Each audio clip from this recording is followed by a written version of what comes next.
Leo mwanafamilia na mdau mkubwa kabisa wa Veriafya, tujifunze kwa pamoja juu ya mbinu za asili za kudhibiti kufika kileleni mapema wakati wa kushiriki tendo la ndoa. Tatizo la kuwahi kufika kileleni au kutoka kwa mbegu haraka kabla wakati ni changamoto inawakabili wanaume wengi, lakini hali hii inaweza kudhibitiwa kikamilifu kwa kutumia mbinu za asili bila kutegemea dawa za kemikali.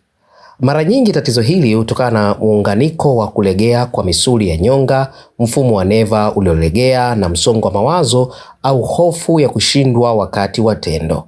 Unapotumia mbinu za asili, unausaidia mwili na akili kujenga nidhamu mpya inayokuwezesha kudhibiti utoaji wa mbegu na kuongeza muda wa kukaa kwenye tendo la ndoa. Mazoezi ya misuli ya nyonga.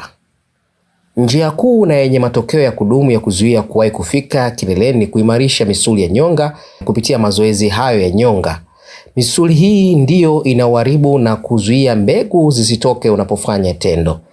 Ili kufanya mazoezi haya, tambua misuli unayoitumia kuzuia mkojo unapokuwa msalani. Kaza misuli hiyo kwa sekunde 3 hadi 5 kisha iachie taratibu.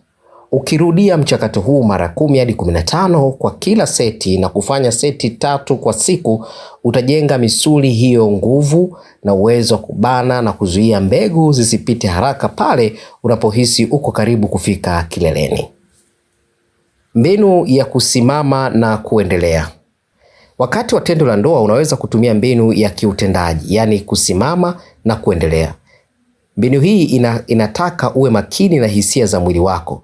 Unapohisi msisimuko umekuwa mkubwa na uko karibu kufika kileleni, toa uume au tulia kabisa kwa sekunde 20 hadi 30 bila kufanya mjongeo wowote.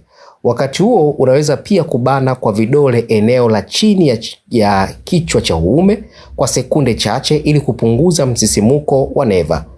Msisimuko ukishatulia, unaweza kuendelea tena na tendo. Ukifanya hivi mara 2 au 3 kabla kuruhusu mbegu kutoka, utajifunza kudhibiti hisia zako na kuongeza muda mrefu wa kukaa kifuani. Udhibiti wa kupumua kwa kina.